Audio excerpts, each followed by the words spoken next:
everyone, and welcome to First Things First. I'm Jenna Wolfe. That's the Hall of Famer Cris Carter. That is Nick Wright. We were up late last night because there was a fantastic game in the NBA, which we'll discuss shortly. Other things happening on the docket. The Giants fell yet again in prime time. The Cowboys made a big trade.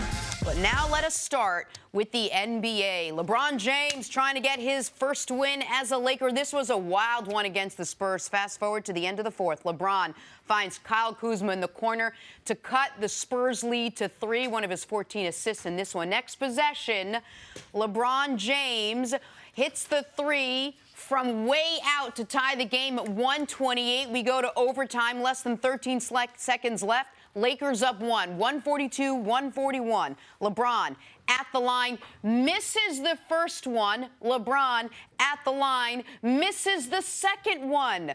LeBron James finished with 32, 8, and 14. All right, Spurs have a chance to take the lead, and they do when Patty Mills hits the jumper. LeBron would get one more shot to win, goes up, and he can't get it to go. Spurs go on to win 143-142 in overtime. The Los Angeles Lakers fall to 0-3 on the young season. Here is LeBron after the game. It's been a really long time since you've started a season 0-3. Yeah, since my rookie year. Is it? Okay. That answers my question. Yeah, I know. How tough is it? No, it's not tough. I know what I got myself into. It's a process. I get it.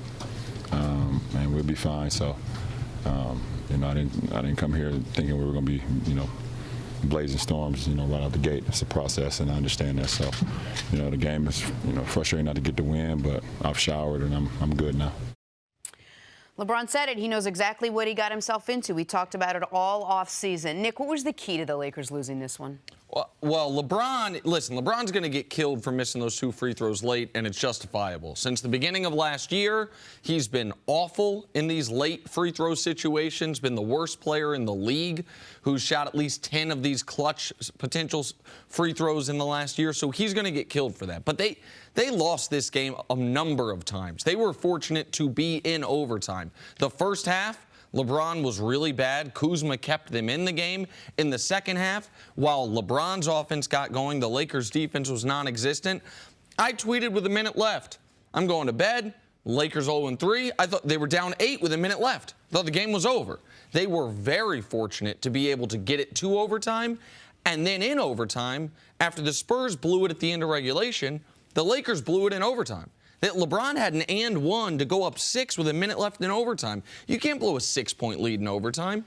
And LeBron's free throws had something to do with that. A bad final play had something to do with that. Right now, this Lakers team is not defending anyone. It was not helpful yesterday that Ingram and Rondo were suspended. We talked about the fight yesterday. We didn't talk much about the repercussions, meaning you're going to be without, theoretically, your second-best shooter and one of your 2 best point guards. And so the Lakers right now are a team that, who are they really? Like, they're a team without an identity. They're not playing good defense. And LeBron saved them at the end of regulation and then blew it at the end of overtime.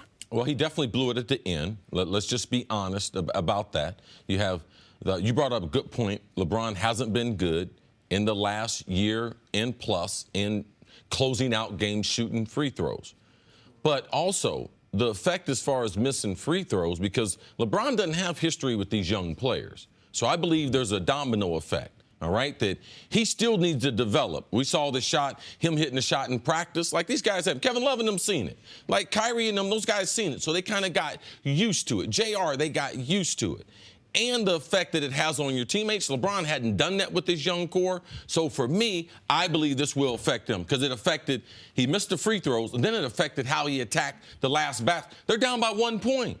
You got to go to the hole. The old LeBron would go to the hole, make the right play. Either he's going to try to finish and do an and one, which he's going to get to the line. They're only down by 1 point. There is no need to shoot a diagonal three-pointer. The effect of him missing the free throws affects the team because it affected him how he was going to close this out. He would typically go to the hole, find an open shooter, dish the ball to them, but it didn't. He still wanted to win the game because he knew he had missed the free throws, and he wanted to take the game into his hand. Because he didn't trust trust his teammates or didn't? Because No. why I think didn't he C's do it? saying because he didn't want to get fouled. Yeah, he didn't trust himself to go back to the free throw line. Because he was 8 of 9 at the line going into the last 12 seconds. Yes. After the Lakers got up by 6 and then thought they could just play the clock. The Spurs go down and get a 2-point basket, so now it's a 4-point game. The Lakers' next possession, they were not trying to score. If they scored, it would have been a bonus. They were just trying to use the entire 24-second shot clock. They did. But then they gave up a top-of-the-key 3, and they still felt fine. LeBron got the ball in the inbounds with 12 seconds left and never looked to pass to anybody. He wasn't looking in Cleveland. He'd look for Korver, which would make sense. Korver's 90% for his career. He was clearly going to say, you guys have to foul me. I'm not giving the ball up. I'm going to go to the line. Well, when you look at him and Lonzo Ball, those are the two prominent ball handlers. Sure, but Josh Hart's out there. I understand, but as far as handling the basketball, you would think it would be Ball or LeBron holding the ball. And we know Lonzo's not a good free throw shooter in any circumstances. Yes. But LeBron did the right thing there. He has to be the one to shoot those free throws. And this has not been a trend throughout his career. Throughout his career, up until last year, his clutch free throw numbers were about identical to his regular free throw numbers, which is mediocre. Like, this is the one part of LeBron's game, just general free throw shooting, that he's never been an A+ in. Every other part of the game, defense, scoring, 3-point, there's at least been a part of his career he was an A+. He's always been an average free throw shooter. Something odd over the last year where he's become a bad clutch free throw shooter. At the same time, he's had the more clutch regular baskets than at any other point in his career. The 3 at the end of regulation, what we saw in the playoffs. He shoots the ball better than at any point in his career. And so it doesn't make sense. But those are, listen, nobody can make excuses for it. He asked for the ball. His team has a lead. He didn't miss one free throw, which would have been bad. He missed both. And because of that, the door's open for the Spurs. Patty Mills hits a big jump shot, and then they lose. Because of that, also because of something you touched on, which is team defense, which they're having a hard time with. This is a team, though, that played 3 games to start the season pretty competitively against 3 very good teams, the Warriors, the Blazers, and the Spurs, all playoff teams from last year, and can't close it out. Would you point to their defense as the one thing they really need to fix at this early point of the season? And Rockets, Blazers, and Spurs. And Rockets, Blazers were not Warriors. Yeah, the defense, go ahead, C. The defense has to be addressed. And also, if you're trying to play at a pace, you might score 115, 120, but you do have to play defense. Now, they said the way the roster was constructed, it was based on playing defense. But the Lakers do not have good individual defenders. LeBron is not a great individual defender. Look at the starting lineup. Young players, they're not good individual defenders. JaVale McGee as an individual defender, no. Help defender, LeBron, yes, excellent. JaVale McGee, help, excellent. So they have to be able to stop guys, just like late. San Antonio, you can't give up an open 3 the way they give up that late in the game to San Antonio. And they got eaten alive by LaMarcus Aldridge. Like, you put in Zubats. He got 5 fouls in 4 minutes. He was just every time, once Zubats went in the game late third quarter because JaVale was in foul trouble, LaMarcus, with that pump fake, got JaVale in foul trouble. They then go to Zubats because they have no other big men. Like, that is a giant hole in this Lakers roster, is backup center. They needed LeBron essentially to be the backup center. But this was another, people, I don't know how many people noticed it, LeBron, before he hit the 3 at the end of regulation, called timeout. They didn't have one. Like, they were down 3 with 8 seconds left. LeBron signals for a timeout. They didn't have one. The refs either didn't notice or let it go. That's a technical foul. Like, LeBron has not been, I know, listen, on the year, he's averaging 27, 8, and 8. Why? Because he's LeBron. He'll always find a way to average that. But he hasn't been as sharp as you would expect, even with a new team, even with everything swirling around him. To forget that they didn't have a timeout, that's an error that he simply does not make. This is not too much different than when the first time when he left Cleveland and went to Miami. He was still trying to find himself around Dwayne Wade and his Miami Heat. Now, at that time, he was younger. He could get up and down, far more athletic and a better defender. I just also see in these 3 games, Jenna, we talked about over the last couple years, and especially last year, the hold that LeBron, the power he had over the Eastern Conference, that no matter Boston, if he was playing them, they knew LeBron would make a shot. Toronto, they knew no matter what. Milwaukee, all these teams, because they've lost to LeBron over and over again. In watching these first 3 games, Jenna, I don't see that in the West. I don't see no fear in Portland. I didn't see fear in Houston. San Antonio, this game late, Lakers leading. I didn't see the LeBron hold that he had over the Eastern Conference now that he's playing in the West, top to bottom, which is better than the Eastern Conference. It's just going to be very intriguing to be able to watch it and see how it plays out. Do you think that comes with time? Or is it different? When you haven't lost to LeBron as much as the guys in the East have compared to the guys in the West, the guys haven't been beaten. Now they're getting an older LeBron. None of these guys in the West have had their season ended by LeBron, because that's the only people who have that are still together are the Warriors, and they then ended LeBron's next 2 seasons. So it's different. Now, DeMar DeRozan, who's now on the Spurs, if they had lost this game, he might never play against LeBron again. He watched LeBron beat his head in Toronto, and if they had blown this game as well, he might have just quit playing LeBron. But Spurs got the win. We got to take a break. Coming up, talk some football. Did the Cowboys pay way too much for Amari Cooper, or just too much? That's next on First Things First. We'll get to the Cowboys trade in a second, but first, more from this game. Lakers-Spurs, crazy play in the fourth. Josh Hart hustles to save the ball. Wild throw down the court. Lonzo Ball saves it. Watch it. LeBron then scores. No, this should have won it. This is a minute in overtime. This is to put them up 6. Like, that should have been, it's an and one. That should have been the ball game right there. And the way LeBron reacted, he thought that was the ball game right there. Had a minute more to play. They didn't make another good play. More NBA Mavs Bulls. Luka Doncic dazzles us with an old-school Pistol Pete ball fake and drops the dime to DeAndre Jordan. Okay. I wish he would have shot that, though. Luka. Trae Young goes 35 and 11 the other night. Luka's had a couple good games. DeAndre Ayton last night was a big-time player. The 3 leading candidates for Rookie of the Year going into the year have had a good opening week. How about Luka? Luka led him in scoring in a win the other day, too. Finally, on Monday Night Football, we'll talk about this in a sec. Odell Beckham Jr. with the toe drag for the touchdown. See. Yeah, they need a little more of this. Late in the game, the score was not necessarily the indicator of how this game was going, but late, they should have thrown in the ball early. Eli ran 2 of the most asinine quarterback sneaks leading to this play to leave him 5 seconds for the onside kick and the field goal. But Odell came through in that spot. Odell could have had 3 touchdowns last night. Eli missed him once, didn't go to him a second time, and then finally hit him there.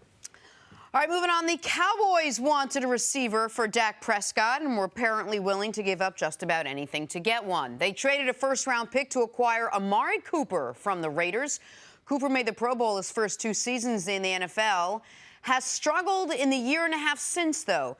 But he could be the #1 option for Prescott. As for the Raiders, they now have 3 first-round picks in next year's draft. Nick, you surprised the Cowboys gave up a first-rounder for Cooper? Listen, I'm shocked at the price they paid. Are the Cowboys today closer to their goal of winning the division than they were yesterday? Yes. Did they get better at their biggest position of weakness? Yes. But did they pay not just sticker price, but way over sticker price? Absolutely. I mean, we heard that the Eagles were offering a second-rounder. The Eagles believe they're going to win the division. The Eagles believe that second rounder is going to be in the late 50s. That seemed to be the market rate.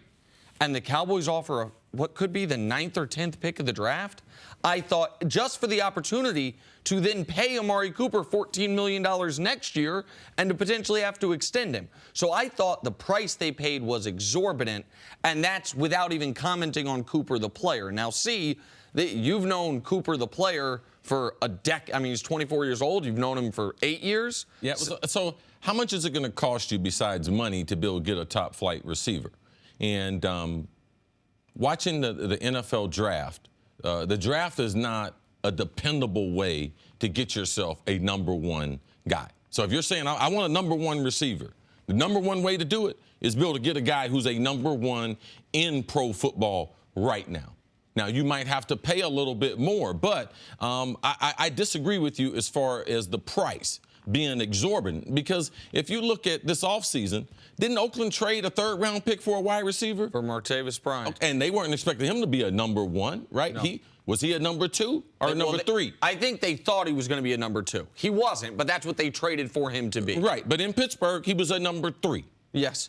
He was their speed guy. Yes. They traded a 3rd-round pick for him. So now we're saying Amari for a first-round pick, like, is a guy who is consistent, doesn't have any blemishes, character-wise, off the field. Like, he's a hard worker. So, no, I don't believe the asking price is too high. And I've been following the draft. I see these guys coming to the league. In the last several years, man, guys are hard to find the number one guy in the draft. So, for me, do I trust the talent, especially in a young player in Amari Cooper, 24 years old, turns 25 in June. If you look at Calvin Ridley, the Alabama wide receiver, the next great wide receiver, he's 23 right now, going to turn 24. Amari's only 6 months older than him. Amari's been to 2 Pro Bowls. And if you look at the last several years, the wide receivers drafted, DJ Moore in Carolina, we don't know. In 2017, Corey Davis in Tennessee at number 5 pick. Amari Cooper's significantly better than him. The jury is still out on him. John Ross, the number 9 pick in Cincinnati. Man, he's been a bust thus far. So when you talk about looking at the draft and trying to get a number 1 wide receiver, if Dallas needs a number 1 wide receiver, you're better off trading for him right now. And let me tell you this, if Philadelphia is going to get him, and I got to play against him twice for the next 4 or 5 years, I need to throw a little extra in the pot. So I believe that the market value was a high second-round pick. But when you look at, I need a guy now.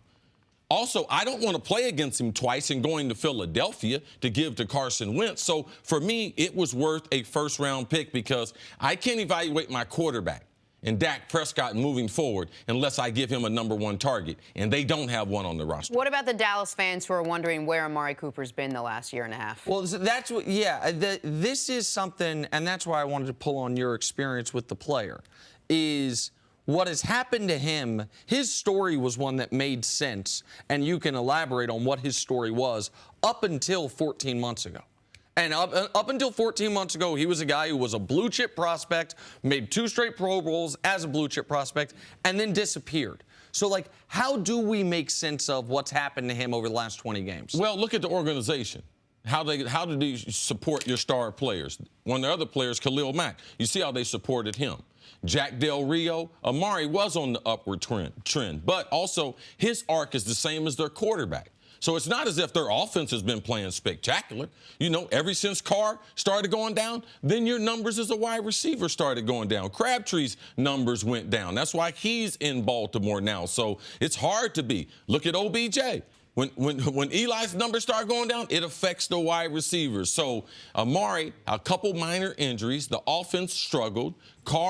He's not ascending. So he is a product of that environment in Oakland. They got rid of the coach. They brought in John Gruden. Obviously, John Gruden thought there was a future there for Amari Cooper when he took over. Now, something changed along the way. Do you have concerns then with him matching up with Dak Prescott, who he himself has not been great this season?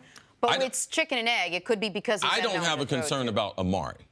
Amari is the type of wide receiver that you want. And the reason why the Cowboys, he's more useful there is because you can get him the ball a lot of different ways. He's got speed, and you can run him on a reverse. He's unbelievable off the bump and run. So if you try to press him a lot with putting all those people in the box, which they do for Zeke, then he's going to be able to take apart the defense. Quick slants, and he is a deep threat that you don't have to allow to run 25 yards down the field and protect the quarterback, because he can get deep, either slanting through the defense. He's a great route runner. He's a consummate pro. He's everything you would love, Jenna. He is not a diva wide receiver. He does not need extra maintenance. You don't need to reaffirm him every day. Like, I believe that the Cowboys are going to be very, very happy to get Amari Cooper part of their football program. Listen, I think Amari Cooper's a good player, a better player than he showed over the last year and a half. And a lot of that is from talking with Cris and learning about his story, and from just seeing at Alabama his junior year.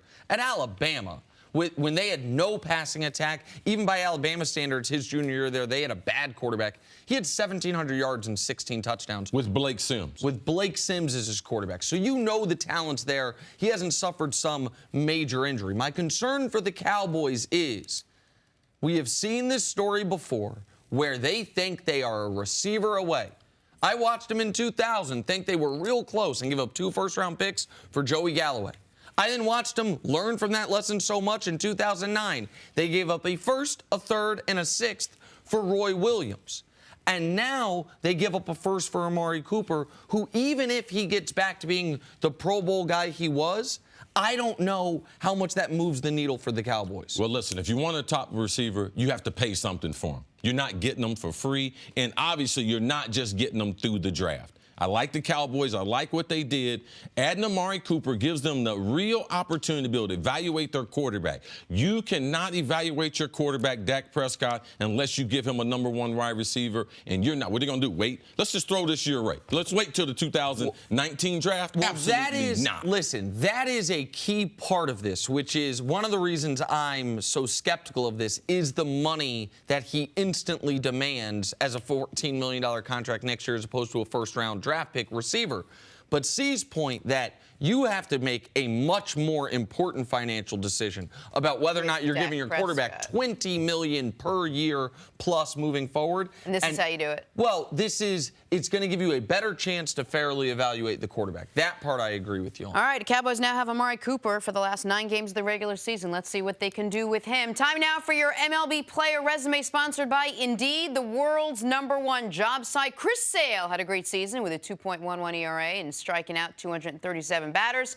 Sale is dealt with a stomach illness during the playoffs, but is scheduled to start Game 1 of the World Series for the Red Sox tonight. Nick Wright, how good has Sale been this year? Listen, if he hadn't spent a couple stints on the DL, he's probably your AL Cy Young winner. With a team that won 108 games and him being the clear-cut ace and a 2.11 ERA, this is a guy who's had a great career, and this is the best season of his career. Now, remember, last year had a shaky playoff run with Boston, his first playoff run with Boston. So to see him, or a couple years ago, see his ability to bounce back this season, see if he can do it against Kershaw tonight. It's so good to hear you say good things about Boston. Oh, my God. Wow, that's great. I respect their individual players. It's their fans I don't like. See, I know you don't want me Got to to take a break. Coming up, Eli Manning struggles again on Monday night, as do the Giants. That's next on First and First.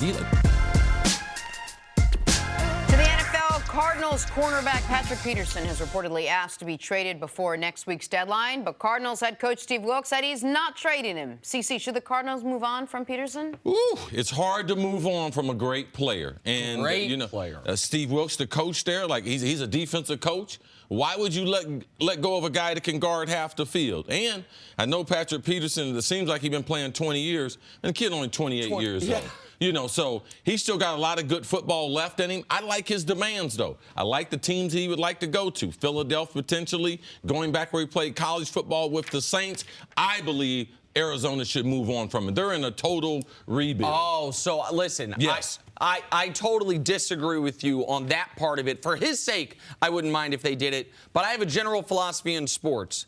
You never get better by trading Hall of Fame track players who are still in their prime.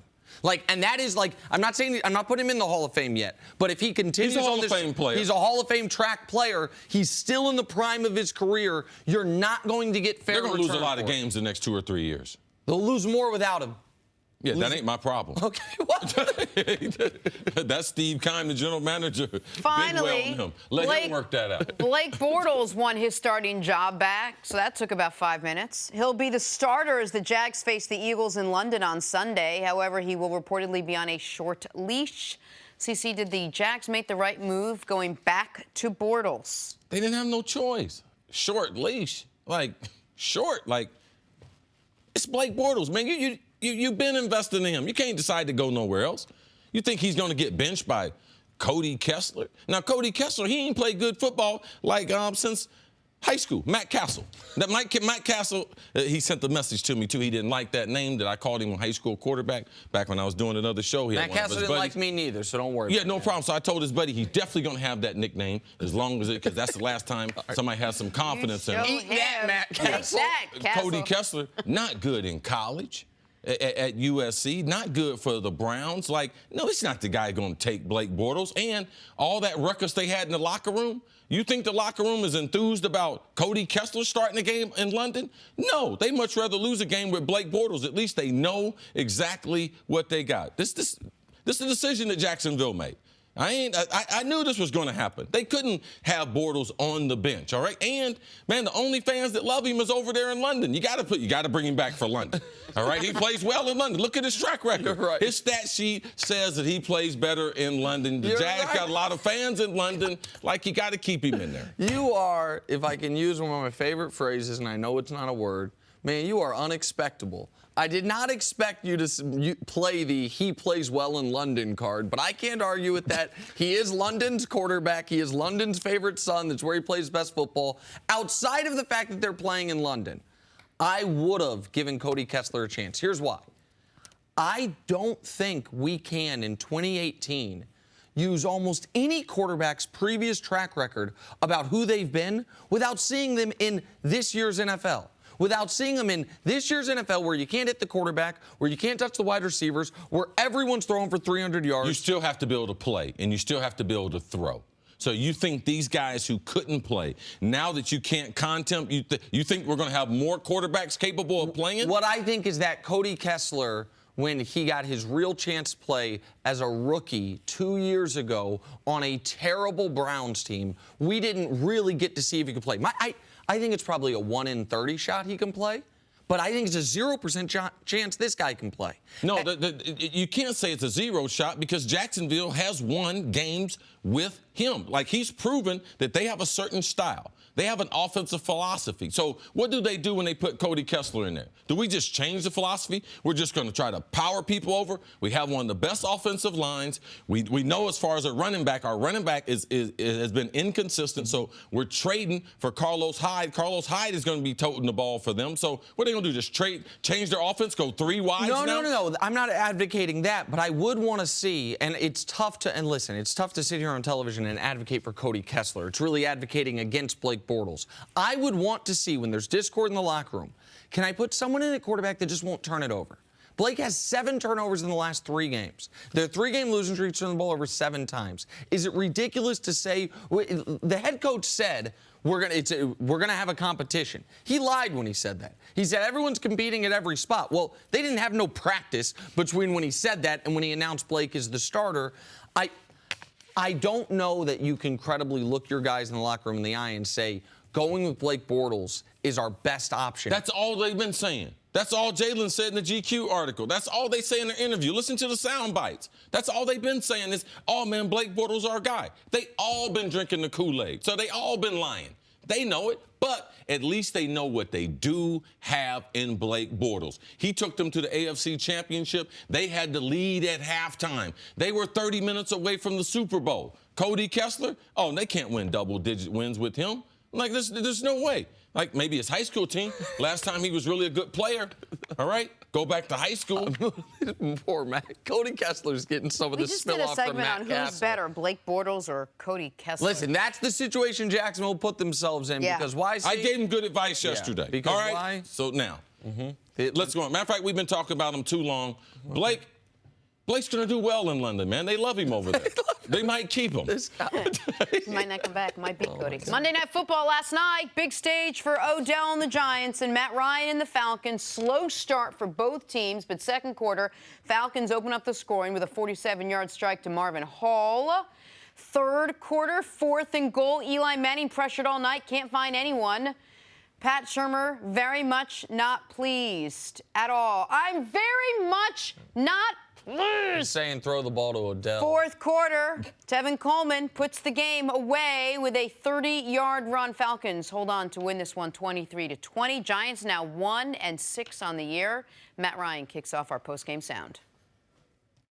For us to get the job done tonight, to kind of inch our way closer to 500 is a positive for us. So it was a tough win. Took all 3 phases all night, but I'm proud of the effort across the board, and that showed up for 60 minutes. With the way we've worked and the players we have, and obviously disappointed, and but that's what happens in this league if you don't play to the caliber that you can, and we're not doing that.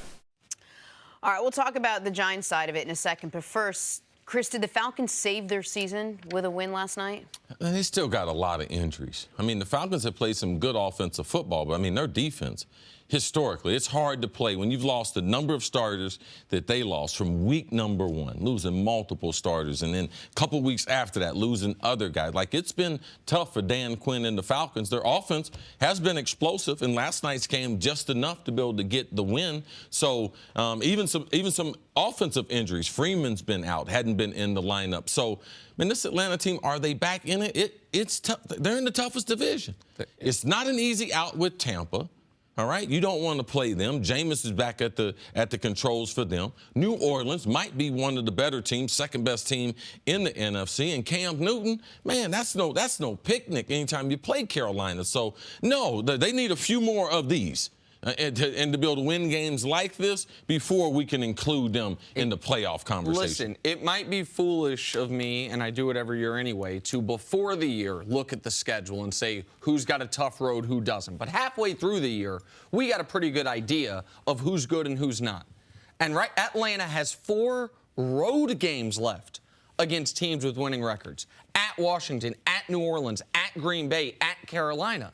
You already got 4 losses. You have 4 road games where you will be a significant underdog. So even if they sweep every other game they play, what do you got to do go in those 4 games? 3-1?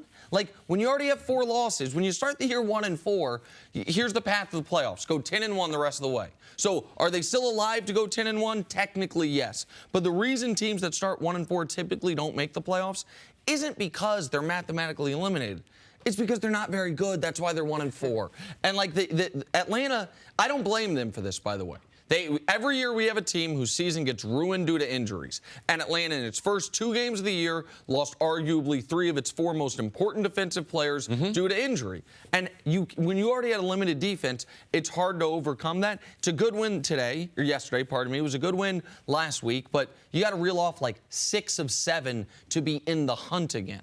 On the other side, the Giants, while 1-6, afterwards Odell said, it doesn't feel like we're 1-6. We're playing better than 1-6. I mean, it doesn't matter. They're still 1-6. CeCe, what went so wrong for Eli Manning and the Giants yesterday? Well, I don't know what it feels like to be 1-6, so I can see why. I don't feel like 1-6. What it feel like? You know what that is? It's a wide receiver who had a good game, so people can't point the finger at him. I played good. I ain't concerned about the rest of them. Because the truth of the matter is, we're 1-6. Now, I don't even know, Nick, in the history of the New York Football Giants, how many times they've been 1-6. But this is not a good football team.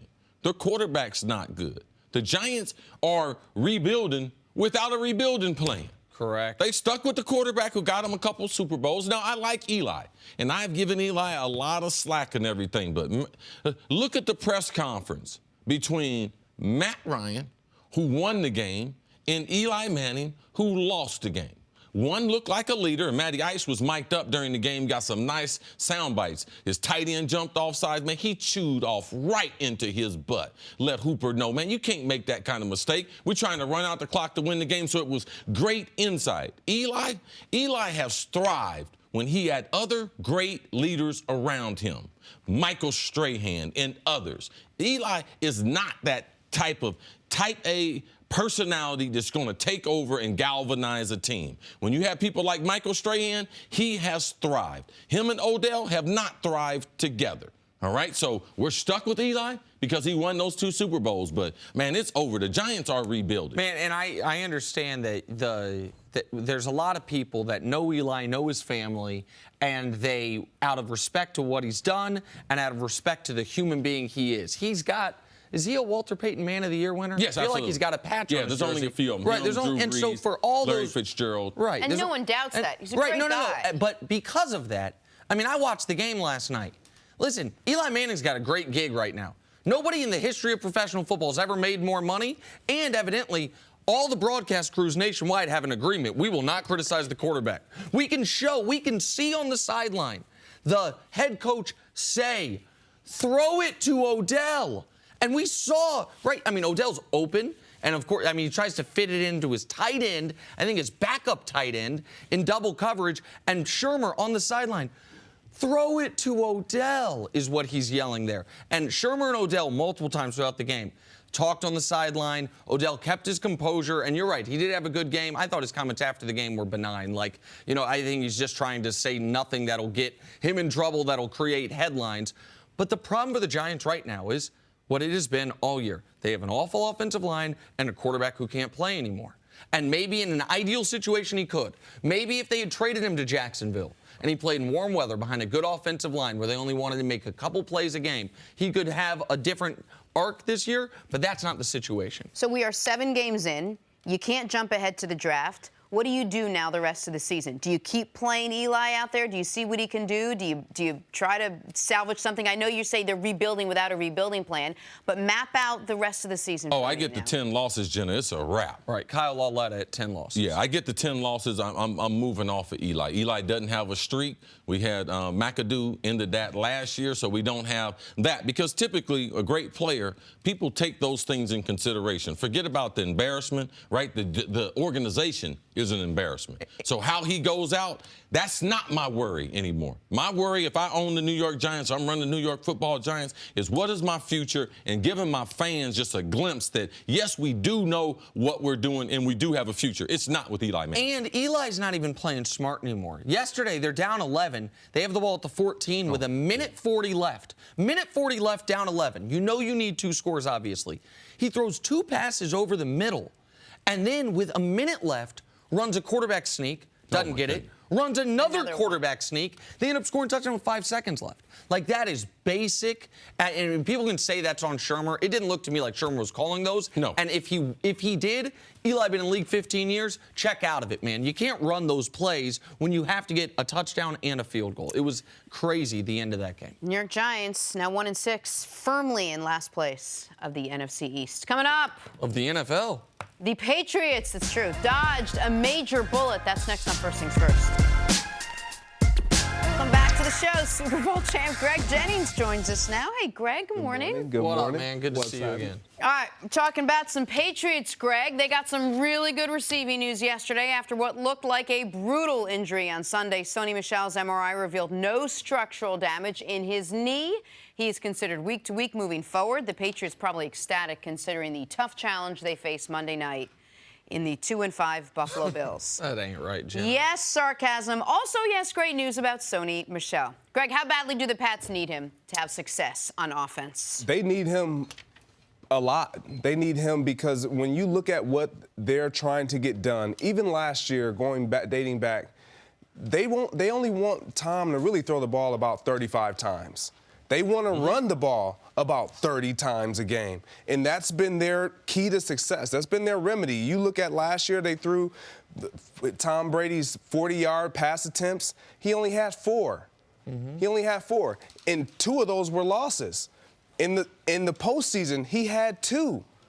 One of those were losses. Yeah. And so when I look at this year, he already has 2 games that he's thrown at least 40 attempts. But when they rush the ball for at least 100 yards or close to, they win the ball game.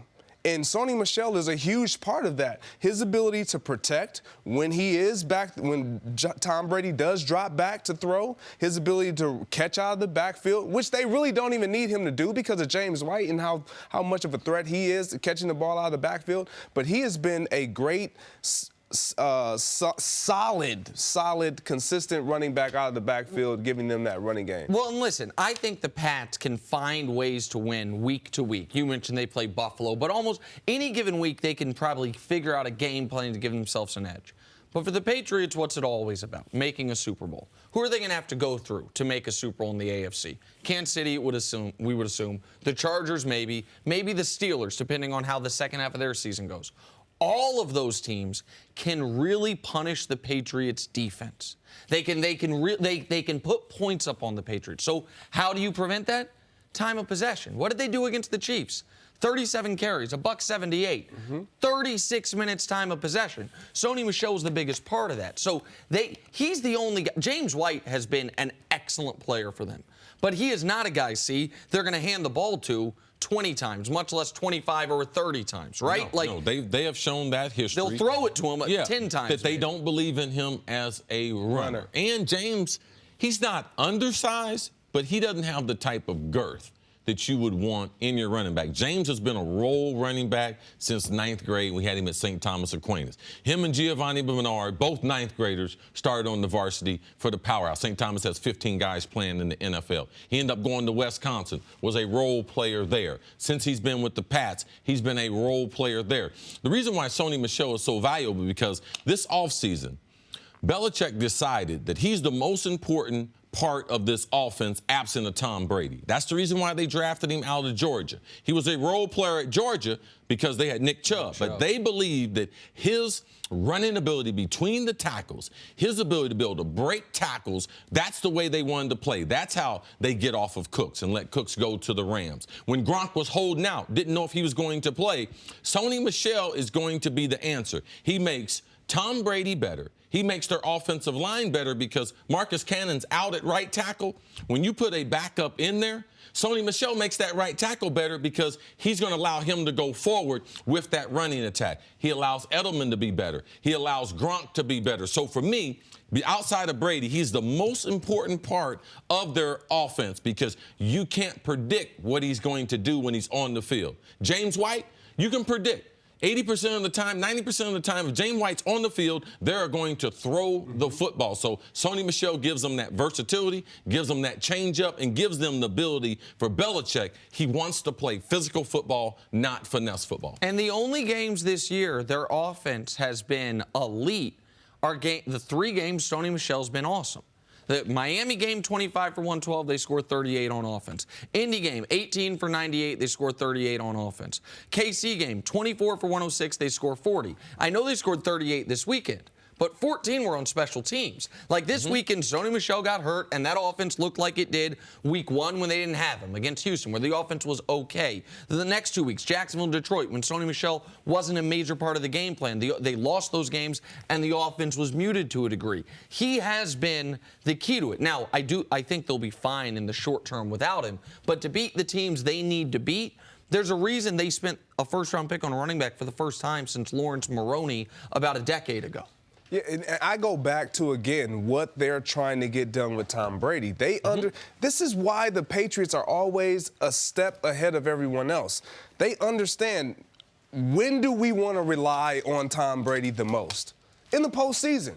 So we don't want to wear him down. We don't want him to carry a volume that's so high to where we go into the playoffs and he's 41 years old and he's thrown 40-plus or more importantly, he's been beat up. Or he's dropping back yes. so much and he's taking the extra hits on his body.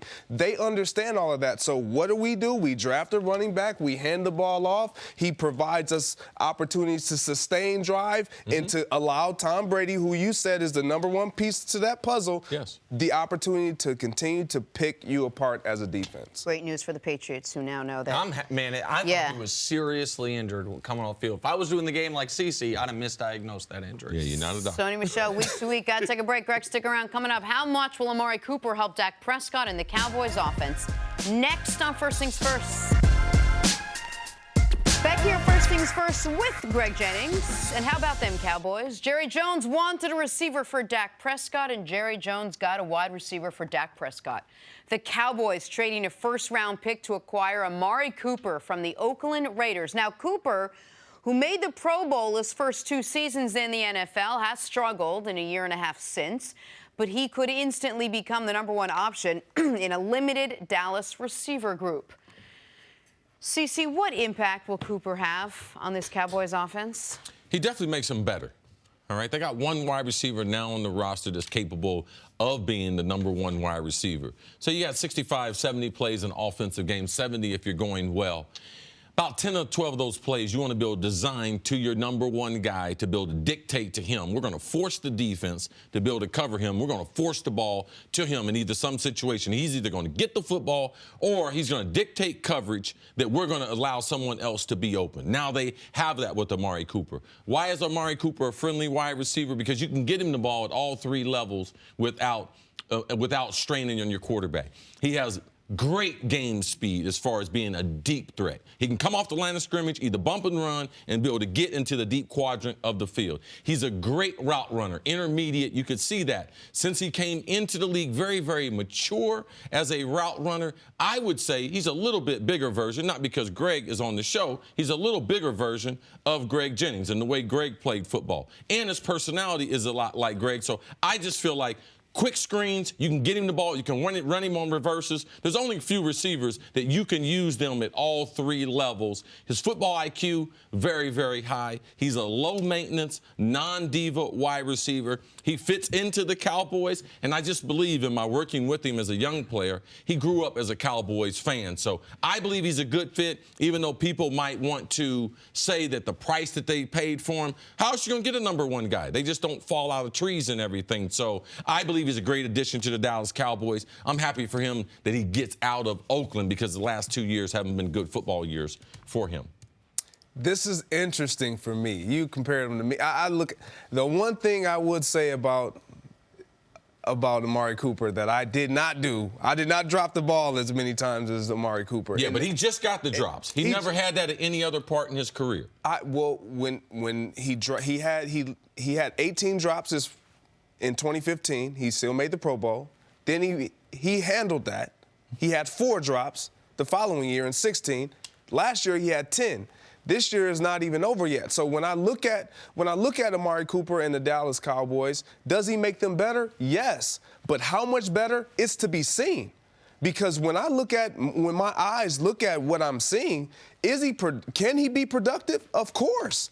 But then also, can he just fall off the face? Yes. Now, partly because of quarterback play. Derek Carr hasn't been what we all hoped and wished that we thought he was going to be. Neither is Dak Prescott. My point exactly where I was going. But Dak Prescott as well has not been what we thought he was going to accelerate to be coming off that rookie season. Again, is he a number one? Yes. Can he help them and make them better? Yes. But we all have to see it. We got to see it because it hasn't been proven, even with the poor quarterback play that he's had the last couple years. Let's set the price tag aside for a second. His salary aside, the draft pick compensation aside, let's just talk about the player for a moment. This is the part that I don't understand, even though I have been a Derek Carr skeptic before it was cool to be a Derek Carr skeptic. 9 games since the beginning of last year, he has 2 or fewer catches, 20 or fewer yards. That can't just be quarterback play. And it's not injury. And I know from talking to Cris, it's not work ethic. It's not a guy who all of a sudden started going out partying all the time and stopped preparing for football. It doesn't. You know how much it bothers me, Jenna, when things don't make sense. Yes. This is one that doesn't make sense to me. A guy who had the pedigree he had, even if he wasn't a 5-star coming out of high school, goes to Alabama, sets records at Alabama, goes top 5 in the draft, and immediately you went through all the list of wide receivers who've been drafted high and not worked out. He's a guy who immediately did work out, first year and second year. And then these last year and a half, he's just totally fallen off. That's the part that I don't get, and it's been with 2 coaching staffs in Oakland, 2 systems in Oakland, the same quarterback, obviously, but that's the part of this that Amari's got to prove when he gets to Dallas. Price tag aside. Now, I think they paid over sticker, but that's a separate discussion. The question is why he went from Pro Bowl caliber player to a guy who in half the games he plays is a non-factor. Is there something to, now that he's in Dallas, he will be the main focus and much of that offense will go through him, and maybe more reps gets him back into the swing of things, whereas in Oakland it was a little messy on offense? This is the thing. We've seen there's no player on Oakland that has a stellar career outside of Khalil Mack. If you look at the last 4 years, when you're on losing football teams, it's hard to have good numbers.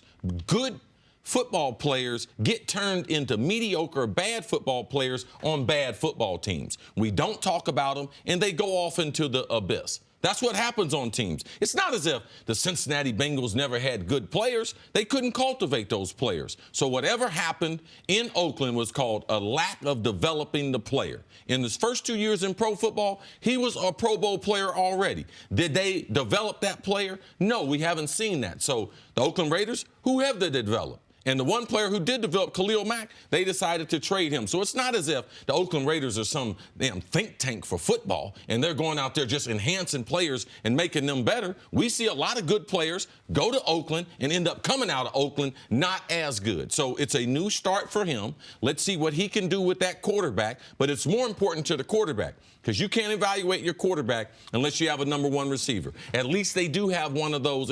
You can say you don't like the drops and everything. It's called player development. He's still a very young player at 24, because this is what I'm telling you.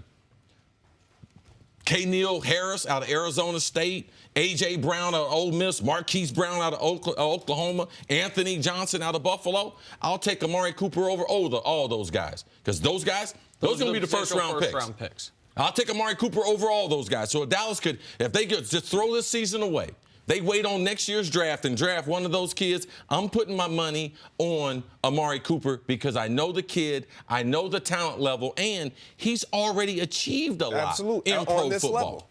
On this level. And I agree with that. I take him over the potential draft picks that they could get. Because that's your choices. Those are your options. But for me, you mentioned Dak Prescott. It gives him a chance to evaluate who and what he is. I think that's who this is going. The focus is going to turn on him, because now Jerry Jones and staff, we're giving you a number one. Guess what's getting ready to happen to Amari Cooper? He's getting ready to play football like he did at Alabama. It's going to be 9 guys on the field. All right, Oakland, they ain't have to stop the run. They ain't had no running attack. He's going to be single covered a lot. Oh, single cover, absolutely, just like Alabama. And he was the best player on Alabama's team, but you had to stop them from running. He just helped Dak, he just helped the offensive line, and he just helped Zeke get a whole lot better, because that one-on-one outside, he will thrive in that. The worst-case scenario for Dallas is not that Amari Cooper doesn't regain his first- and second-year form. The worst scenario for Dallas is that he does. Dak still looks like we've seen him this past year and a half, and they're like, oh, we need to draft a quarterback. Oh, wait, we don't have first-rounder anymore. That's the worst situation for Dallas, is that it's not that Amari doesn't work out. It's that he does work out, but Dak still has issues, and now they have less resources to go replace the most important spot on the field. Greg, thanks for hanging out with us today. Much appreciated. Coming up, can Patrick Peterson make one NFC team a Super Bowl contender? That's next on First Things First. The World Series starts tonight on Fox, finally. Clayton Kershaw taking them out for the Dodgers against Chris Sale and the Red Sox. Game 1 of the Fall Classic tonight, 7:30 Eastern on Fox and the Fox Sports app. Gonna be a good series. Let's go, Clayton Kershaw. Let's go, Sox. I picked him for NLCS MVP, didn't come through. World Series MVP, Clayton Kershaw. And if it's not him, I hope my guy Puig gets it. Are there any other good bets out there? Come on, give me a couple of good bets for the series. Oh, okay. Dodgers in 6. I'm going to do an exacta there. Dodgers in 6 is the one I would go with. What are you laughing at? You asked me. I had it in the chamber. Yeah. I made it last night. I knew. Yeah, I made it last night.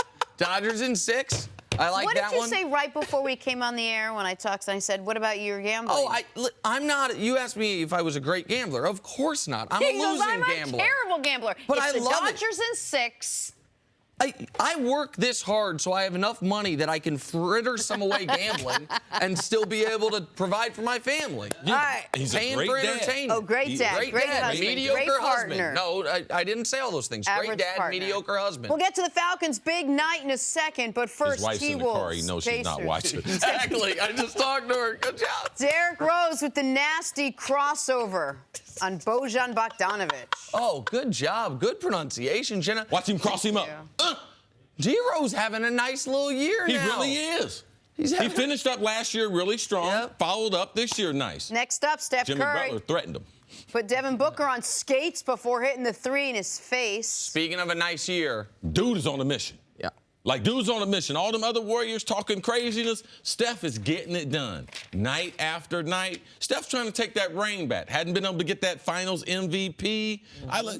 Finally, a little Monday He Night might be in the Football. running for MVP this year. Oh, I think you're right. OBJ with the toe drag for the touchdown Toe in the drag Giants' swag. loss to the Falcons. Yeah, he needed a lot more swag. Eli should have threw this up there before he run those stupid quarterbacks. I mean, Yeah. Odell legitimately could have had 3 touchdowns last night. Eli missed him on one. The announcers blamed Odell. Eli didn't throw it to him on the second one. This one, when the game was already decided, that's when he throws it to him. You guys want to do a little in or out? I would love nothing more, Jenna. Last night, the Falcons beat the Giants. We just talked about it, 23-20. They're now 3-4 after winning for the second straight week. CCU in or out on the Falcons being back in the playoff hunt. Listen, I'm in on Matty Ice. Yeah? I'm in on Dan Quinn, the Yeah? way he's got this roster playing, but they still need a few more wins. So I got to be out for now. It's still early. I'm out now. Yeah, you start 1-4. What's your path to playoffs? Going 10-1. So there's alive, but am I back in the playoff hunt? No, I'm out. There's 8 teams better than them right now in the NFC, and only 6 gonna make it, so I'm out. Yeah, the fat lady hadn't singing, Jenna. She's eating a little appetizer. She's stretching? Yeah, she's eating appetizer. Might take 2 or 3 entrees. We need a couple more wins. That's why she's the fat lady. On Sunday, Adam Thielen became the 5th player in NFL history with 100 receiving yards in 7 straight games. The folks over at Pro Football Focus rank him the best wide receiver in the NFL so far this season. CCU in or out on Thielen being the best receiver in the National Football League? I would say coming into the season, he would be on the list of the top 15 guys. But as guys, it's about who's playing the best. No one's playing better than him in football. So, yes, I'm in, Jenna. Adam Thielen has been the best wide receiver in 2018. I'm out. I think he's been the most productive. I think the best receiver so far this year has been Tyreek Hill. And I think if we're taking it past this year, Thielen hasn't done it long enough. But just this year alone, I'd have him second to Tyreek Hill in Kansas City. But he's having a tremendous year. You said it yesterday. Halfway through the year, those first-team All-Pro receiver spots might be locked up. Yes. Thielen and Hill, barring an injury or some amazing run by Julio, seems like those are going to be your 2 guys. All right, on to the Jaguars, who benched Blake Bortles for Cody Kessler in the middle of Sunday's loss to the Texans. Yesterday, head coach Doug Marrone said Bortles will be back as the starter Sunday against the Eagles over in London. Nick, you in or out on the Jags' decision to start Bortles this week? I'm out. The coach pulled him from the game. That was the hard decision. He then said after, when he was asked at the press conference, is Blake your starter? He said, hey, there's competition. He didn't let the competition happen. Didn't let him go to practice. Didn't let him do anything. He just gave Blake the starting job right back. Let Cody Kessler have a start and see if he can just not turn the ball over. Blake couldn't do that. The sexy British lady, Jenna, she wants to see Blake Bortles. So I was in on Cody Kessler. We was playing in the U.S., but the sexy British lady, she said she want to see Blake Bortles. So he's I'm great in London. Bring Blake Bortles back for London because the sexy British lady makes a request. Can't wait for Monday when that's. Where is she? Wait, where? Bring her out now. So you want the sexy British lady? I'll do the sexy British lady. Reports are surfacing that Cardinals 7-time Pro Bowl corner Patrick Peterson has requested a trade. He is preferred. She's sexy, but she ain't real quick. Not too bright. Not a bright British lady. All right. I realized halfway through who she was. His preferred destination being the Saints. Nick, you in or out on the Saints trying to acquire Peterson? Oh, I'm in. I'm in on any contender trying to acquire this guy. He doesn't talk as much as Jalen. His team wasn't as good last year as Jalen's, obviously. He's the best corner in football. Yeah. Jalen might have been better last year, barely. But he's a great year every year. This guy I love these stories. 5-star, top 5 pick, Pro Bowl immediately. A guy who was supposed to be great and has been great every level. Yes, if you can get him, you shut down a third of the field if you have Patrick Peterson. Biggest problem is, I like him, I'm in on it, but the Saints don't have a number 1 pick this year. They'd have to go because they traded up for Davenport, already a project. But I'm in on any team that wants to be able to trade for Patrick Peterson, a class act on and off the field, a great leader in Arizona's locker room, and going back to where he played college football. Oh, yeah, I'm totally in on it. Sean Payton, let's go get Drew Brees another championship. I like it. On to the NBA. Last night, Kyle Kuzma started for the first time this season. He scored 37 points. Kuz is scoring 21 points per game, which is second on the team. See you in or out on Kyle Kuzma remaining in the Lakers starting lineup? Okay, Jenna, this is my big problem. Okay. All right? Let me hear. Earlier when we did this, I was out on it.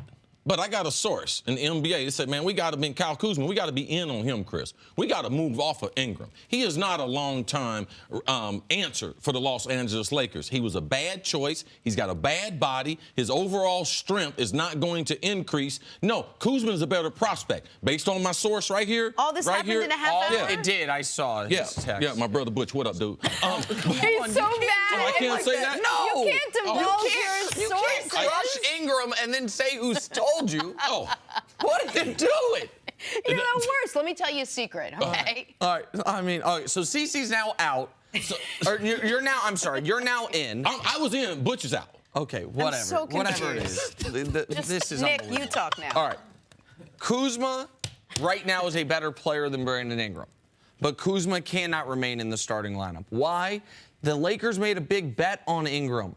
When they didn't include him in a Kawhi Leonard trade, when they didn't put him, when they didn't make him available, they made a big bet he can be the third best player on a champion a year from now. So you got to give him the minutes. You got to give him the chance to develop. He made a big leap year 1 to year 2. Even if smart people are skeptical of him, you got to give him a chance over the course of the season to make that leap to a 20-plus per game scorer. And they don't have any other starting forward spots available. Like LeBron's a starting forward. It's either Ingram or Kuzma at the other starting forward. So Kuzma's going to have to come off the bench for them. The starter they should change is KCP out and Josh Hart in. That's another discussion. You're in trouble, man. Your family going to be mad at you. Butch is going to be smoking Mad at you. Coming up, yep, that's the word I used. Did John Gruden rip off the Cowboys? Here on First Things First, we're going viral. Matt Patricia and the Lions have won 3 of their last 4 games on Sunday. Our guy Mark Schlereth called the Lions-Dolphins game. Take a listen to this chat between Patricia and Stink. So, Matt, can you tell me third down, like what's the game plan? Yeah, no. What if I gave you that?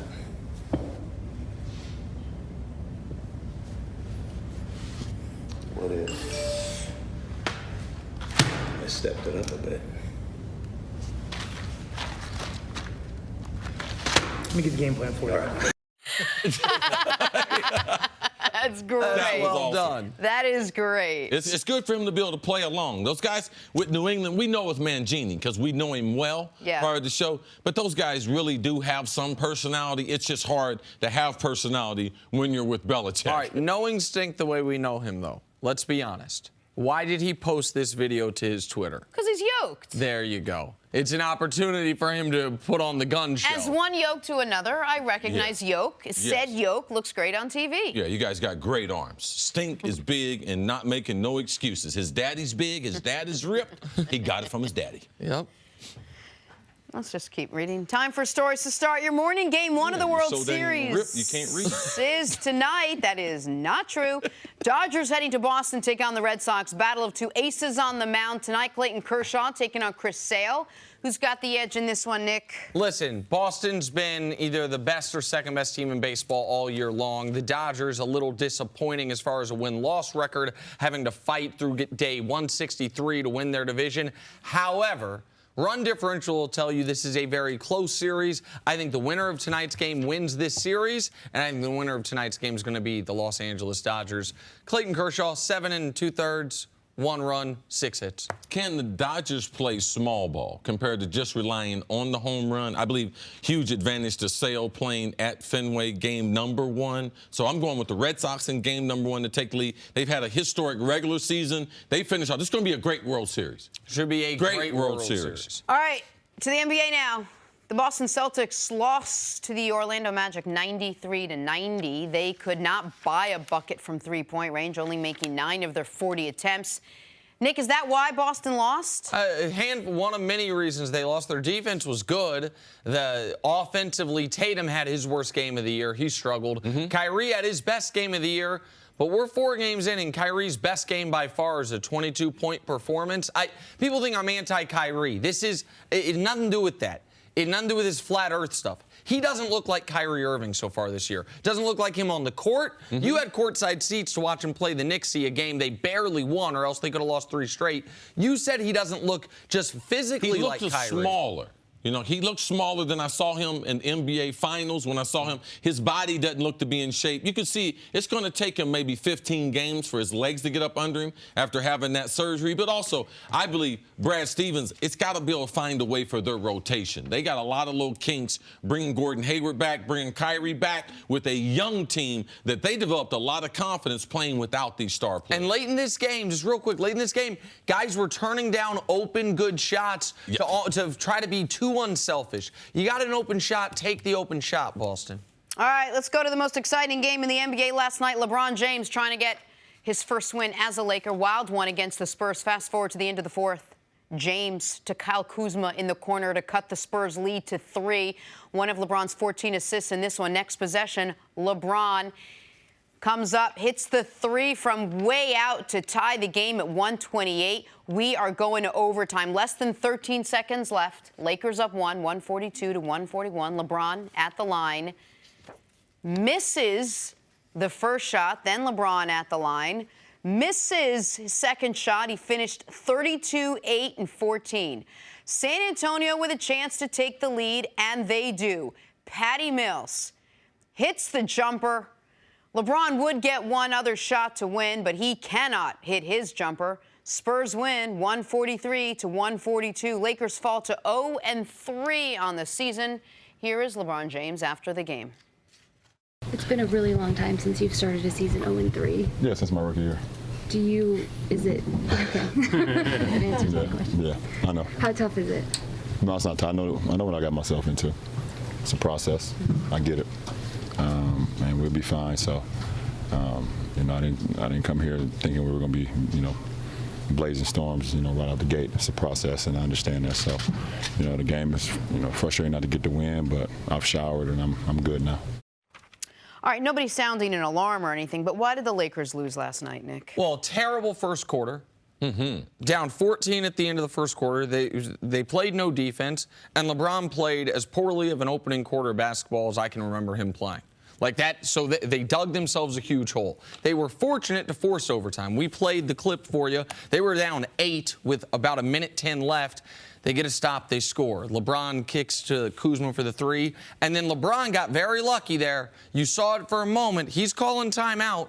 Lakers didn't have any. That is an uncharacteristic mental error by the smartest basketball player I've ever seen. They got away with it. He comes down and cans the 3, and then it looks like they're going to steal one. LeBron got an and one late in overtime to put him up 6, but then 2 bad defensive possessions, and then he's got to say what it is. LeBron up 1, called for the ball, held the ball, was not passing it to anyone. He was 8 of 9 at the free throw line up to that point, and he didn't miss 1, he missed 2. And now dating back to last year, LeBron is 10 of 21 in these types of late-game free throw situations, which is the worst in basketball. That had not been a trend for him prior to last year, and the sample size is so small, it means 4 more makes on free throws, and he's right at basically his career average. But it's the case is he missed 2 key free throws after making a mental error at the end of regulation, getting away with it, and making up for it with the 3-pointer. So a slow start by LeBron, an awful final 12 seconds from LeBron, which overshadowed, like you said, 32, 8, and 14, 37 for Kuzma. But, I mean, this is a game the Lakers lost, but then could have won and then gave it away. Yeah, this is what you expect LeBron with his young team to be able to put games away at the end. There's no excuse for him missing the free throws at the end. I think Nick brings up a great point. It's not his history, but in the last year he's not really doing well at closing out these games at the free throw line. And in the paint, intermediate, and 3-point range, he's shooting the ball better. So there's really no explanation for it. He's shooting the ball at all 3 of those levels better than at any other point in his career. So him struggling in clutch situations, and I believe it forced him into shooting the jumper at the end, the diagonal jumper, compared to trying to go to the hole. You could see that 2 other guys were in the lane, and they were going to force him to be able to pass the ball. But that's what I would have liked to seen him. After missing the 2 free throws, I would have liked to seen him try to drive the ball. Now, San Antonio, great help defense to his left, great help defense, Patty Mills, there off the key at the free throw line. So I could see why he took the jumper, but based on missing the 2 free throws, I would have liked to seen him force the action and maybe open up a shot for his teammates. That wasn't a 3, but he was just inside the line. That is the exact 3 he likes to take. Yeah, that's one of his favorite shots. From that spot on the court, that is where he's at his best shooting 3s. That's where he shoots the most of them. And if you're down 3 in that spot, maybe you can even argue if you're down 2 and you don't want to go to double overtime. You think your team's gassed. JaVale McGee had fouled out. They were short on people. But you're down 1. Like, listen, the only thing that I think is instructive in this game moving forward, because I watched LeBron last year have his most clutch year ever. I watched those playoff games. I watched the game 1 of the finals. I don't think there's some clutch. I watched the end of regulation there where he hit the 3. The thing that I think is instructive is they changed how they played offense in the second half. LeBron gave it 10 quarters of this motion stuff. And then he's like, okay, guys, we kind of need to win this game.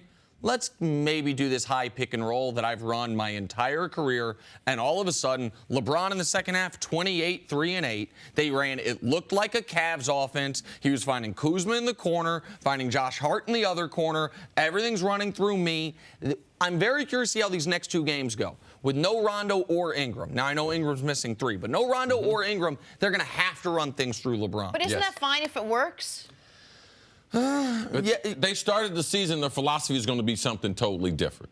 So I don't think they're going to admit it, but it'd be nice. It's nice to find anything that works. We know LeBron works. They're trying to do it other ways, which also would help the confidence of these younger players. But Nick had said long ago, LeBron's going to try it out, but ultimately you go back to what works, and LeBron handling the ball, handling the tempo on the offensive end, that works. So problem with it is if that is what you're going to run, then the offseason player acquisitions make no sense. If you're going to run that, you don't need Rondo. I liked the acquisition of Rondo. If you're going to run that, then instead of Lance, get a shooter. Like, those criticisms of their offseason acquisitions that I kind of batted away, those make a lot more sense if they are going to run a typical LeBron James offense, which is all about LeBron controlling everything and shooters.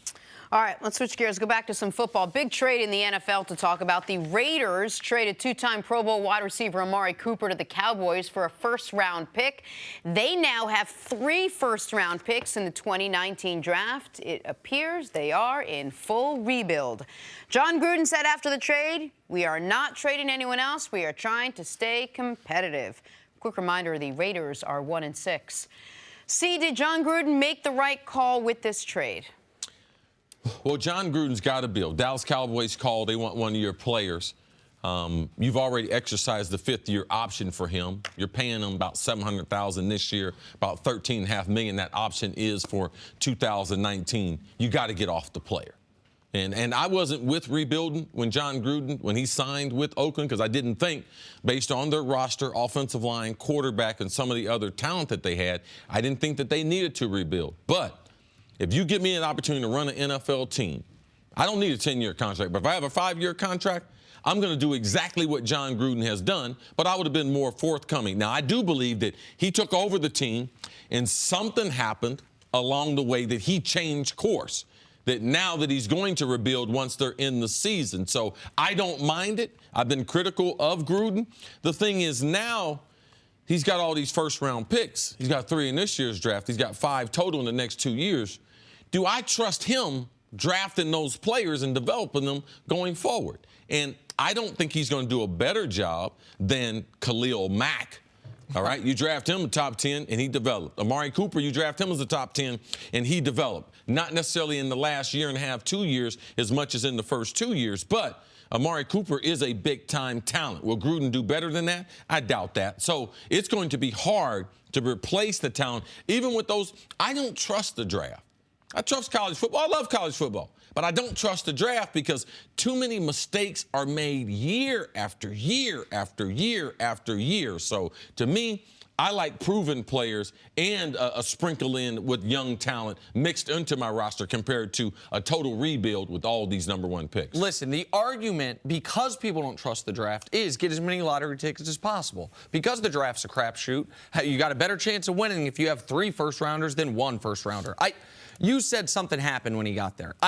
I've been saying this for months. I think it is going to be proven out over the next few months. John Gruden thought they could win right now from watching Derek Carr on Monday Night Football and watching Derek Carr on Sunday highlights. And he said, we're going to win right now. Marshawn Lynch, come back. Jordy Nelson, come in. Trade for Martavis. Let's go get it. He actually thought it was the best quarterback that he's ever had. Yep. Rich Gannon had that spectacular season late in his career and everything. He didn't develop under John Gruden. People think, and they give him credit because he's MVP of the league when Gruden coached him, but he developed under other coaches. He developed that player in Kansas City, actually, and then Kansas City let him go to Oakland.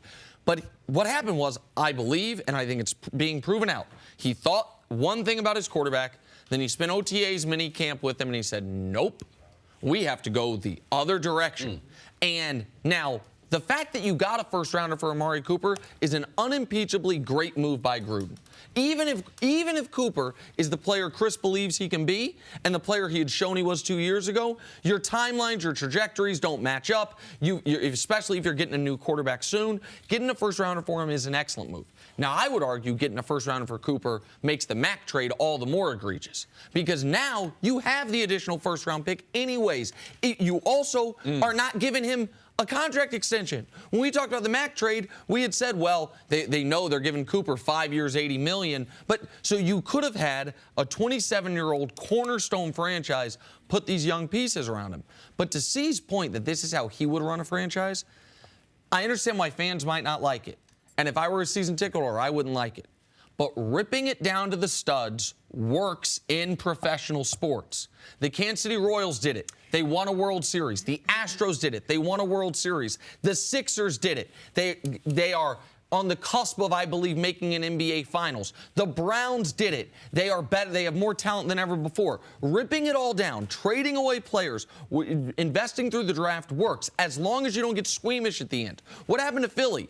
They got squeamish a year too early. They got rid of Hinkie, and what did the new guy do? They had the third pick of the draft last year and Sacramento's future #1. No. Let's package those to move up to 1. So now instead of maybe having Sashi Brown in Cleveland. Sashi Brown, he rips it all down. No, you got to go. Like, you got to have the stomach for it. But if you have the stomach for it, it works. But this is a team that 2 years ago was 12-4 with an MVP candidate in Derek Carr. Some would say, let's give it a little more time before you rip it down to the studs. You're only 2 years removed from a 12-4 season. That is a great point, and a lot of people make it. So when I bat it away, it's not in relation. It's not about you. But I'm so sick of hearing MVP candidate Derek Carr. Everyone says that. First of all, that is the most valuable non-award anyone's ever won. Second of all, Matt Ryan was on the 8th highest scoring offense in NFL history that year. Derek Carr was never winning the MVP. It was not a Carson Wentz situation. He was having a good year. But in a league where right now, what do we have? 6 teams that are really good, 6 teams that are awful, 20 teams in the middle. That Raider team, maybe they were a 9-7 team that caught some lucky breaks, and that 12-4 year was a mirage. And maybe Derek Carr had everything go right for him that year, that things are not going right for him since that year. All right, take a break. Coming up, Doug Peterson has more crazy things to say about the Eagles. We'll hear it next on First Things First. Welcome back to the show. Pro Bowl linebacker Bart Scott joins us. I got my Bic. I heard you talking junk, so I brought my Bic so I can take those notes. Take some notes. Okay. Exactly right. Teach you something this segment. The defending Super Bowl champs aren't playing like defending Super Bowl champs. The Eagles are 3-4. They've already lost more games than they did all last year, and they already have more questionable comments from their head coach than they had all of last year. After their loss Sunday, Doug Peterson said the pressure's off the Eagles. He addressed those comments yesterday. Well, yeah, there's probably the pressure should be off. We shouldn't have any pressure going into football games, even though, listen, every game, don't misunderstand, there's pressure with every football game, okay? Pressure to win, there's all of that. Sometimes players, coaches, teams put pressure on themselves when they don't have to, you know what I mean, to make a play. When you win games, we're not talking about this stuff because winning cures everything, right? Winning cures. Well, we're not winning, so now everything's exposed. So now we're going to sit here and scrutinize every little thing when these things were not being, we were actually making these plays a year ago.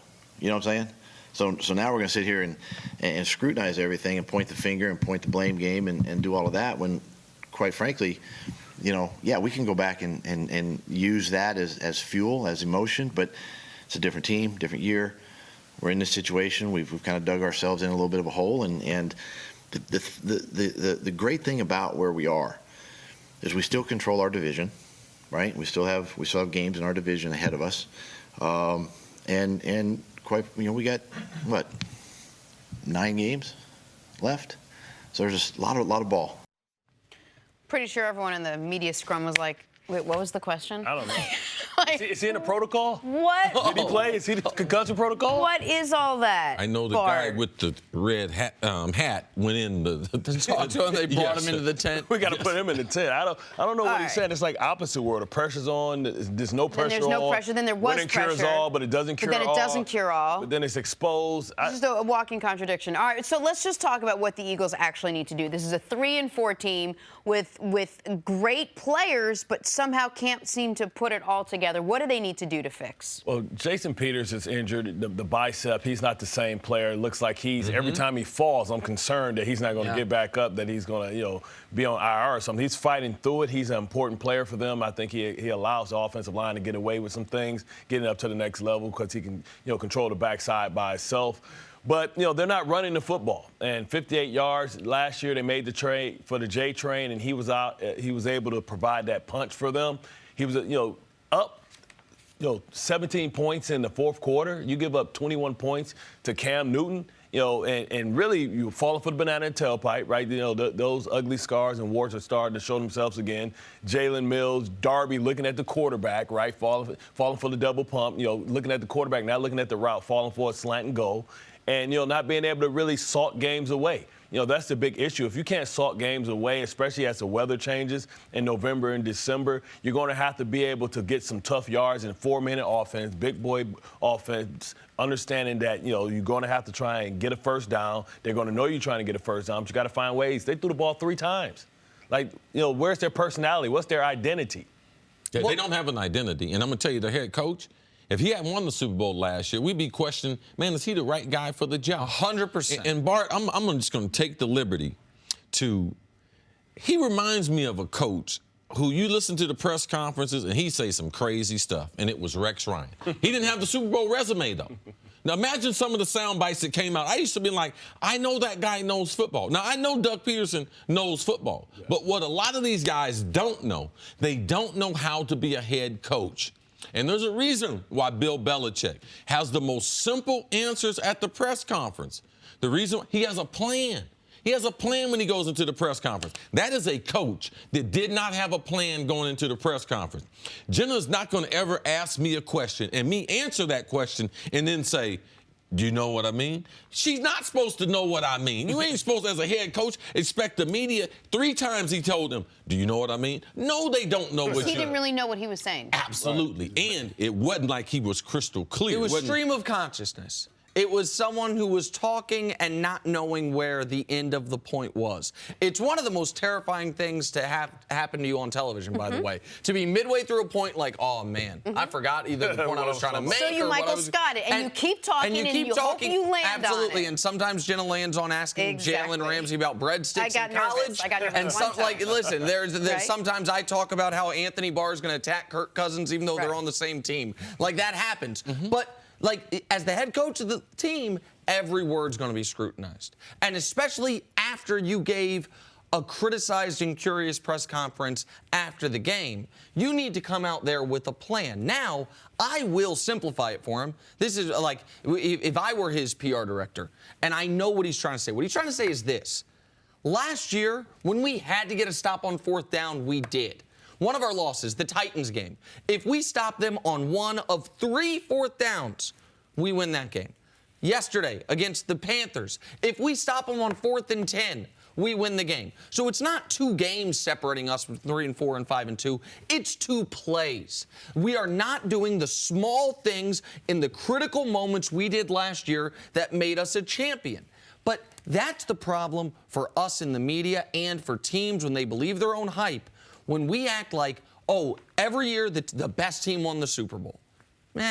Every year, one of the best teams who got some of the best breaks, who had some of the best fortune, won the Super Bowl. In the NBA, the best team wins because you got a series. In the NFL, it's not the best team. It's who's going to play the best. Everyone's going to sustain injuries. It's what team evolves over the course and who can get into the tournament. Because a couple occasions in the last 20 years, maybe the Super Bowl champion wasn't the best team that we had, but they didn't qualify because they got off to a bad start. It's hard to overcome mediocre coaching. So you can talk about 3rd down, like they have not evolved from last year. Doug Peterson is learning on the job, and every time we have a press conference, he is letting me know that I'm right about that. Now, they're still talented, but they just don't have, right now, if they need to pick up a 1st down, what play would they run? They don't have an identity. And right now, if they need to get one defensive stop, what defense are they going to call? What coverage are they going to play? They don't have one. So when you're at this part in the season and it's almost midway and you don't have that identity, it becomes a problem, Bart. Well, he lost two of his decision makers, in Frank Wright and DiFilippo, and that's hurting too because usually you have a coach that's responsible for third down, somebody that you trust, and now he has some of those responsibilities and he's trying to figure it out. I don't believe that this team. I believe if it gets in the tournament, it'll have opportunity because you look at the personnel. But they have to make some changes. I think they're going to have to be a player before the trade deadline. They're going to have to go out there and get somebody that they can trust to hand the ball to 30 times. You can't continue to keep putting it on Wentz's back because people are playing the RPOs. We have film. The defensive coordinators have broken it down. They understand what they're trying to do conceptually, and they're taking it away. And on defense, they understand now that pass rush isn't getting there like it was last year because people have seen what they're trying to do. They have their corner sitting off at 10 yards off the ball, and guys are beating them. Either they're running a slant, you jump the slant and go. They were beating them with double moves. It's been happening all year. It happened last year. But then what happened is last year, teams didn't make those plays. But now they're anticipating those plays. They're anticipating those coverages, and you have to be more creative. And I'm not saying they're a poorly conditioned football team, but they're a team that's fading in the fourth quarter repeatedly. They're a team that leads the NFL in fourth quarter 3-and-outs. They're a team that we saw blow a double-digit fourth quarter lead against Tennessee. They blew a 17-point lead against Carolina. They're a team that can't finish games like they could last year. Nick, I use this phrase all the time, and especially with young players between year 1 and 3. They might have some success in the NFL, and yes, they're talented, but they don't know why they had success. And Denny Green used to say it all the time. Be careful what you think you know, all right? Because you don't know all there is to know about pro football. And he used to tell us that as a head coach. He used to tell us that as players. And what I see in Doug Peterson, I see it all the time, and people just don't want to say it. No one knows how to be a head coach in the NFL. Ask Bill Belichick. Look on his resume. Ask him how that thing went in Cleveland. Peterson, look at him. He's making mistakes after mistakes after mistakes. And yes, you do learn on the job, and their head coach in Philadelphia is doing that right before our eyes. And they're being hunted right now. The same thing's happening in Jacksonville as well. They're trying to figure it out. They think because they had success the year before that they can just roll out there and things don't continue to go in their favor. But the football guys always change their fate. All right, Bart, stick around. Take a break. Coming up, do the Dallas Cowboys pay too much for Amari Cooper? That's next on First Things First. Thursday Night Football returns this week as Deshaun Watson and the Texans take on the Miami Dolphins. It all starts at 7:30 Eastern on Fox, NFL Network, and streaming on Prime Video. Texans play on Thursday? Yeah. Is Deshaun going to be back from that bus trip? He's going to have to start that's now. a quick turnaround. He got a 14-hour bus ride, and then he's going to play the next day. I didn't think he went to Clemson. I thought he went to the SWAC or MEAC or something riding the bus to the game. Good Lord. Next, he's going to be washing his clothes. Back here with Bart Scott, and how about them Cowboys? Jerry Jones wanted a receiver for Dak Prescott. Jerry Jones went out and got a receiver for Dak Prescott. Cowboys traded a first-round pick to acquire Amari Cooper from the Raiders. Now Cooper, who made the Pro Bowl his first 2 seasons in the NFL, has indeed struggled in the year and a half since. But he instantly could become the #1 option in a limited Dallas receiver group.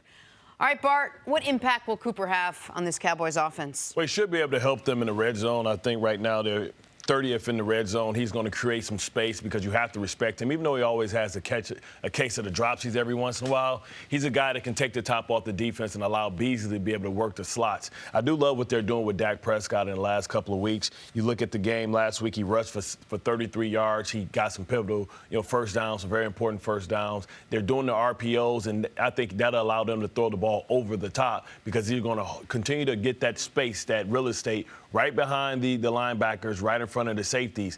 And I love the fact that, you just have to respect what he's done so far. So he may draw double coverage. Now, he hasn't been having a great season so far, but that could be, because of who he's playing for. He should be refreshed, revitalized, no state taxes. In Dallas, that check's going to have a little bit more cheese on the taco. He should be ecstatic. He should be excited that team is trying to win, and they could have, in a bad division, opportunity to get into the tournament. Well, it's one of those kind of things. It's just like nice things in life. Bart, you like watches, you collect them. It's like a house. It's like a nice car. How much is too much if you really want it?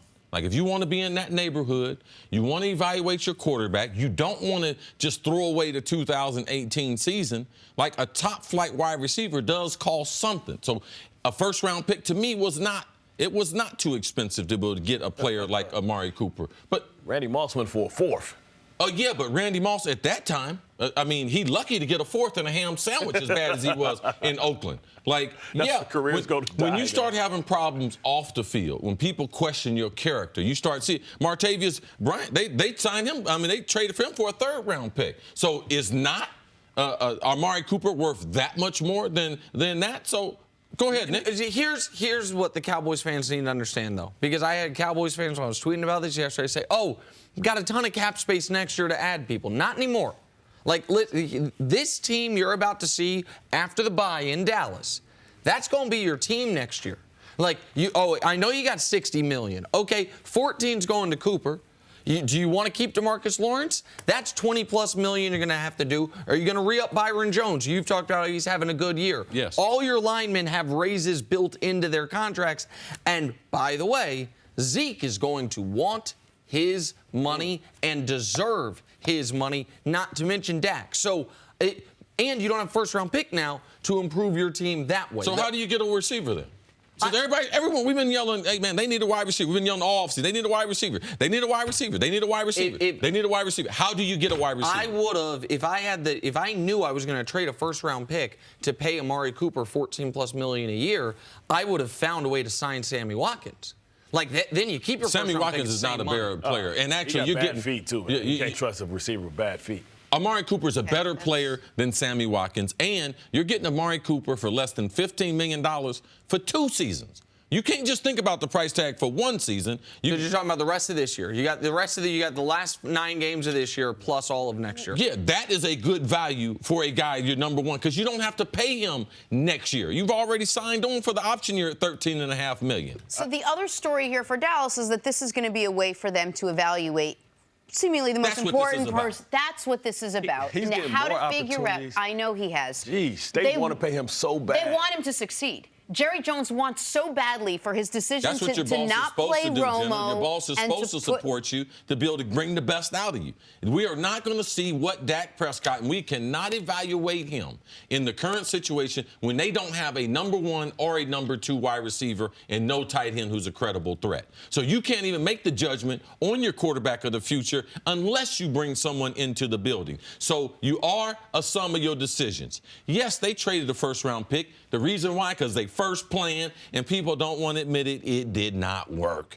Cutting Dez Bryant, Jason Witten walking away from you, the team you put out there, the wide receiver group, is not good enough for you to be able to compete. That's why you had to go out and get someone like Amari Cooper. They were expecting Allen to be better than what he was, and he wasn't able to really toe the line. He's not the receiver that they thought he was, so they had to go out and get some help.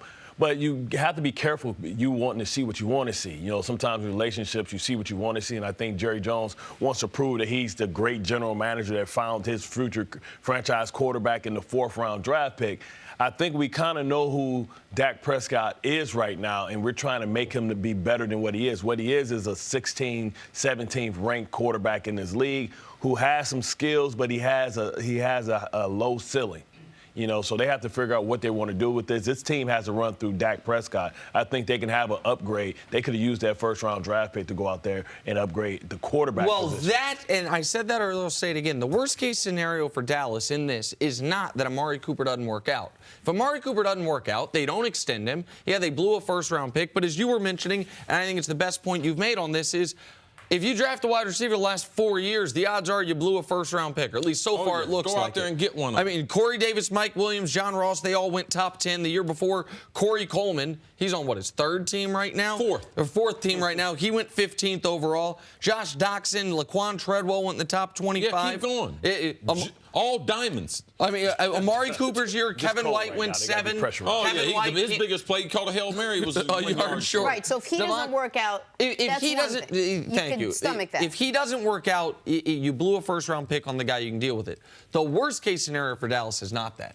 The worst-case scenario is he gets there, you're like, oh, he's productive, he's not the problem, and Dak still is not the guy. No, he's don't. Then you move off of Dak. You go to New Orleans and you get Teddy Bridgewater. He's going to be an unrestricted free agent after this year. I don't think they're letting. It's going to be a lot of bidders for Teddy Bridgewater. I'm just telling. Drew Brees is going to play. Teddy Bridgewater is going to be a free agent, right? He could be the starting quarterback for the Dallas Cowboys. Yes, if Dak does not, but you can't evaluate him without a number one wide receiver. That's why you have to get him. So now you don't just give Dak the money. Now you can make a fair evaluation of Dak Prescott. But I think Bart's point that the Cowboys are almost trying to weight the scales in one favor. Right. They're like someone that's made the decision on how they want their article to end before they even start doing the reporting on it. They know they want to end with paying Dak, and they're trying to build a case for it. Thank you for listening to the First Things First podcast. Remember, leave us a review and tell us what you think. Subscribe to the podcast on Apple Podcasts and catch us on FS1 Monday through Friday, 6:30 a.m. Eastern. For Cris Carter and Nick Wright, I'm Jenna Wolfe. So long, everybody.